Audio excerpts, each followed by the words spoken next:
Welcome. Here we are in the lobby of the church. There's something significant about welcome. It's certainly been very newsworthy, certainly at the time I'm recording this video. In this last couple of weeks, we've been seeing what's been happening in America when people are unwelcome coming into America and how they're separating children from their families. Here in the UK this year, we've also found out that actually we've been very unwelcoming to the Windrush generation, people that we invited over many years before, now seemingly being forced out of the country. There's this episode in Luke chapter 7 where Jesus goes into home of Simon the Pharisee. And Simon, obviously wanting to find out what Jesus is like, what he's about, and he invites him into his home and sits him down presumably for a meal with lots of other people.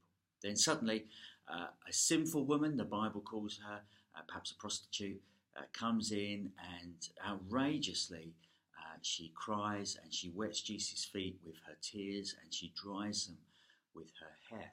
And Simon says, goodness, if you really were a significant teacher, rabbi, prophet, whatever, you would know what this woman is and you wouldn't allow this kind of thing to happen. At which point, of course, Jesus completely turns the tables on Simon the Pharisee by saying, well, hang on a second, you may have invited me into your home, but the custom of the day would be you'd wash my feet, you'd anoint my head with oil to refresh me, and you haven't done any of this. You'd even give me a kiss of greeting.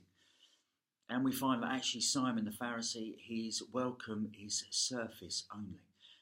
Whatever's going on in his life, it certainly hasn't penetrated his heart. Because actually the outrageous welcome and hospitality is shown by the sinful woman who comes in and shows an outrageous sense of welcome and hospitality to Jesus. And Jesus likens it to the fact that she's been forgiven much, and so therefore she's able to be extravagant in her welcome and her grace too. Each of us really wants to kind of receive that kind of welcome desperately from the heart. And this is the kind of welcome that Jesus gives us by his sacrifice on the cross, by the fact that he forgives us and we're assured of his forgiveness and of being his children. But perhaps we have never received that welcome. Perhaps in life we've never received that kind of welcome, perhaps because we've come into a country that's not welcomed us, or people not welcomed us, or in our workplace we feel isolated. And in those kind of situations, I guess we're to know that what Jesus has done for us. And therefore, although they should have extended that kind of grace and welcome to us, we should be the extravagant grace givers. We should be the extravagant welcomers, the one to show the hospitality and to show them up in Jesus' name, to say, look, we're filled with the Spirit of God, and this is how it should be.